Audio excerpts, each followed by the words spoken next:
Assalamualaikum warahmatullahi wabarakatuh. Selamat pagi, selamat sore, ataupun selamat siang, selamat malam bagi teman-teman semua. Kembali lagi bersama saya Muhammad Muntarudin, mahasiswa dari IPN Konseling UNY.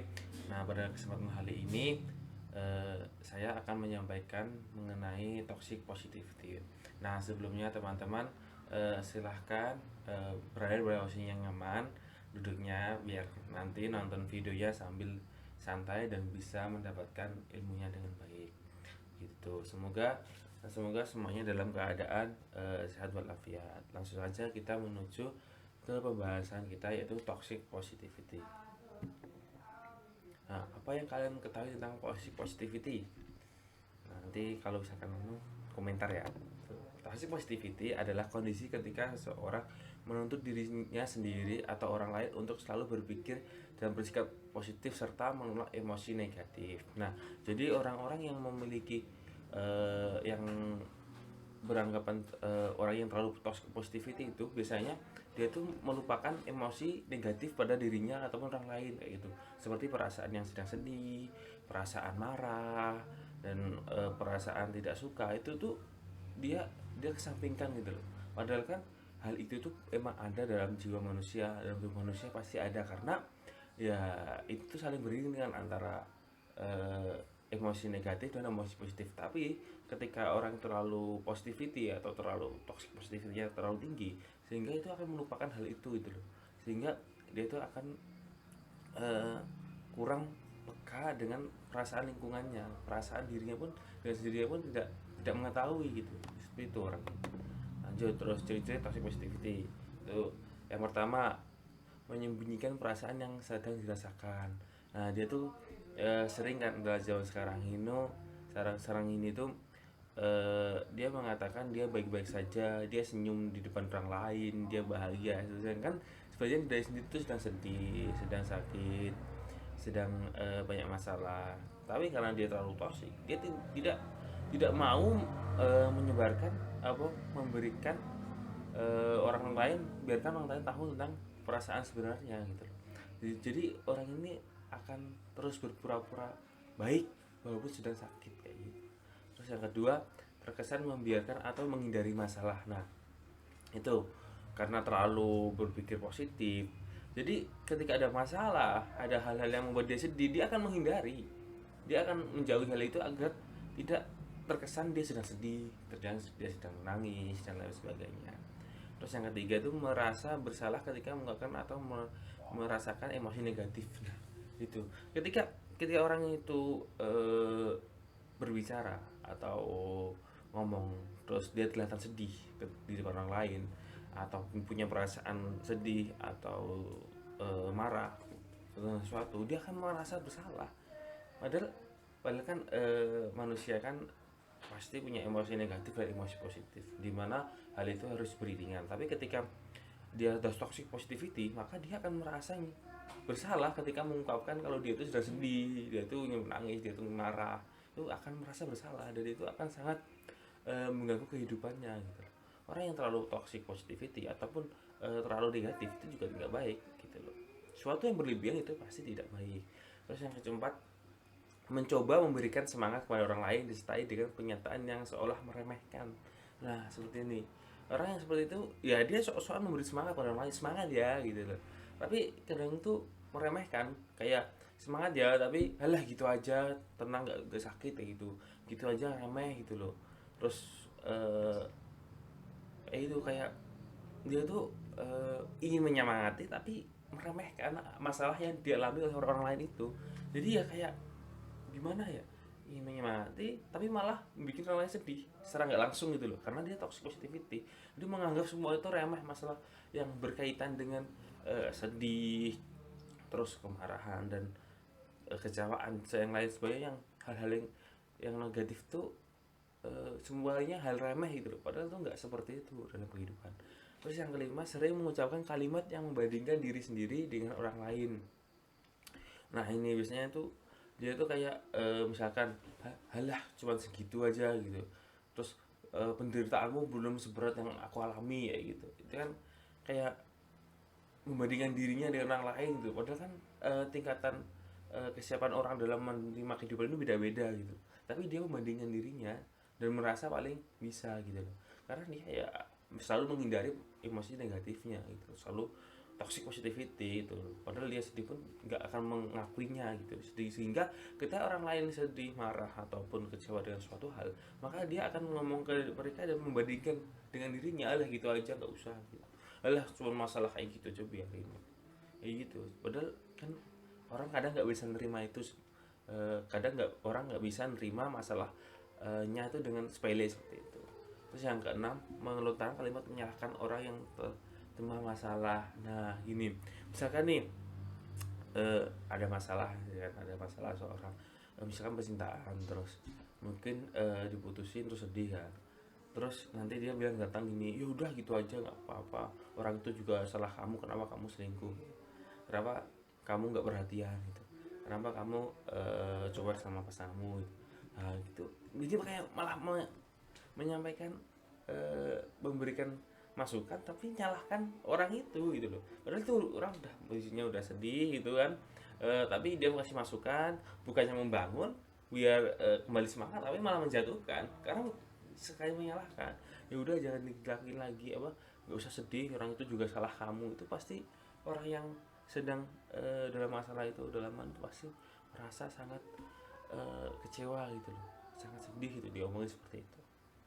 Ya lanjut, yang kedua dampak toxic positivity. Yang pertama itu kebingungan pada emosi sendiri.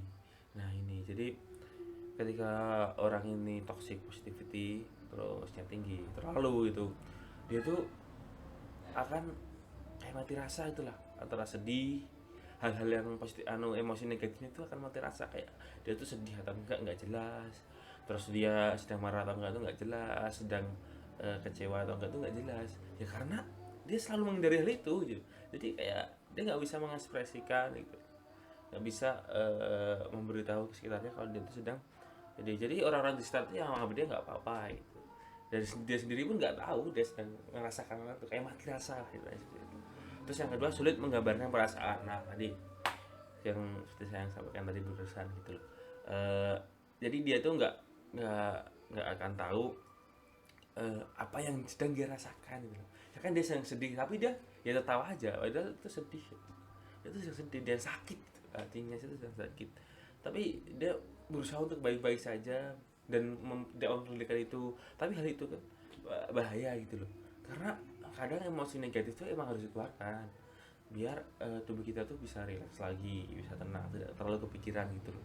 Lalu dia hanya menghindari karena nggak bisa menggambarkan pada teman-temannya sekitar. Jadi orang-orang di sekitar tuh ya melihatnya dia selalu baik gitu loh. Padahal kan mental kita tuh nggak selalu dalam kondisi baik, sehingga perlu respon dari orang lain gitu loh. Lanjut. Nah, cara menghindari toxic positivity ya. Yang pertama, rasakan dan kelola emosi negatif. Ya gini, maksudnya bukannya kok kelola itu bukan kalau marah terus enggak. Tapi dirasakan, misalkan dia sedih dirasakan saja nggak apa-apa. Terus dikelola, emosi negatifnya dikelola. Sesuatu yang berlebihan itu tidak baik gitu loh. Jadi ya ketika marah ya marah sewajarnya, ketika sedih sedih sewajarnya, jangan mencoba untuk menghindari hal itu, ya rasakan saja gitu, rasakan gimana rasanya marah itu, gimana rasanya sedih itu, gimana, jangan menutupinya, ungkapkan. Karena itu ketika kamu bisa merasakan marah dengan baik, terus sedih dengan baik, kamu ketika ada orang yang seperti itu kamu akan bisa merespon dengan baik juga gitu. Yang kedua, berusaha untuk memahami dan tidak menghakimi gitu kan, memahami dirinya, memahami lingkungan sekitar, tidak langsung menghakimi, mengejat gitu, tidak, karena setiap masalah kadang yang dilakukan seorang pasti ada sebabnya gitu loh. Kadang tuh kita melihat orang lain tuh gini apa sih di sini sedih mudah anu, tapi kan sebelum itu dia melalui banyak hal gitu loh, sampai dimana kita titik dia merasa sedih, titik dia merasa kecewa dan lain sebagainya kayak gitu. Terus hindari membanding-bandingkan masalah. Nah kan setiap orang memiliki jalan hidupnya masing-masing, kadang masalah A dan B itu kalau dilihat tuh, kalau si A ngeliat si B remeh, kalau si B ngeliat A juga remeh gitu, jangan. karena kita sudah punya porsinya masing-masing gitu. Kita tuh manusia itu hidup pasti ada masalahnya ya, kita tahu, tapi di situ itu cara kita untuk menyelesaikan masalah itu bagaimana gitu. Karena itu akan menjadikan kita semakin bertumbuh. Ketika kita dapat menyelesaikan masalah itu akan semakin bertumbuh.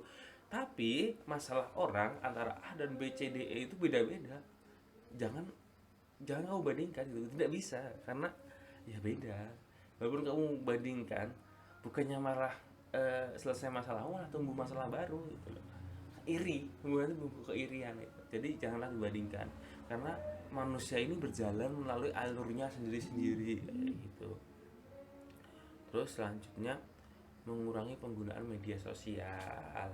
Nah ini misalkan kadang kan media sosial itu memunculkan beberapa hal yang kadang itu kata-kata atau anu tuh yang membangun atau apa, tapi kadang tuh cuman ikutin apa yang cocok dengannya gitu loh, sehingga dia merasa dibela walaupun melakukan kesalahan kayak gitu. Padahal kadang kan tidak sesuai, itu tuh kadang itu emang bagus positif, tapi sebenarnya tidak cocok dengan dirinya gitu loh. Jadi malah kayak mendukung dia untuk berbuat salah seperti itu. Nah, ini berpikir positif tidak sederhana itu. Studi psikologi anjuran untuk berpikir positif justru bakal memperburuk keadaan seseorang yang sudah menilai dirinya begitu rendah. Gitu.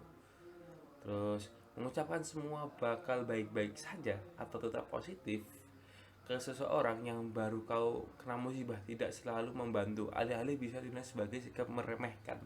Contoh anjuran yang kadang malah memperburuk situasi seseorang yang sedang bermasalah itu, jangan menyerah ya, stop mikir negatif ya, kamu bisa melakukannya kok, ambil hikmahnya aja, semua bakal baik-baik saja gitu. Terus itu tuh pada orang yang sedang kena masalah ya, apa sih gitu loh, semangat ya, kamu bisa yuk, bisa yuk. Itu kadang ya bisa, tapi keadaannya dia sedang tidak baik-baik saja gitu. Itu malah kadang menunjukkan bukannya beri semangat, tapi malah kayak meremehkan seperti itu. Nah, ini ada lagi poster-posternya, daripada berkata sudahlah nih, contohnya ya. Jadi kita ada contoh untuk bagaimana perkataan yang baik untuk kita. Yang pertama tuh, dari berkata sudahlah, kita mikir yang happy-happy aja, lebih baik aku paham kok kamu butuh waktu untuk bisa berpikir lebih jernih kayak gitu. Terus daripada berkata bersyukur yang lain tuh banyak yang lebih parah, lebih baik berkata mungkin ini berat untuk kamu, tidak apa-apa kalau kamu merasa sedih gitu. Yang ketiga itu daripada berkata masa baru begini saja udah menyerah sih, dia lebih baik berkata mungkin ini sulit buat kamu tapi aku yakin kamu bisa kok. Jadi kayak kita tuh memahami dia dulu baru memberikan semangat, bukannya kok langsung A B C langsung harus bisa, harusan, jangan. Kita harus memahami kondisi orang lain dulu baru memberikan positif kata positif biar dia tidak merasa diremehkan gitu. Terima kasih atas partisipasinya. Semoga teman-teman dapat terbantu dari apa yang Bapak sampaikan. Mungkin nanti lain waktu kita akan membahas materi yang lebih beda lagi. Mungkin nanti teman-teman ingin membahas materi apa bisa komentar di bawah, nanti Bapak akan buatkan materinya gitu. Dan misalkan ada pertanyaan bisa ditanyakan di kolom komentar juga bisa. Kalau enggak teman-teman bisa PJ saya, karena nomor saya sudah ada kan, jadi bisa kalian langsunglah hubungi saya gitu. Terima kasih teman-teman atas partisipasinya, atas waktunya. Semoga harinya menyenangkan. Semoga semuanya dalam keadaan sehat walafiat. Wassalamualaikum warahmatullahi wabarakatuh.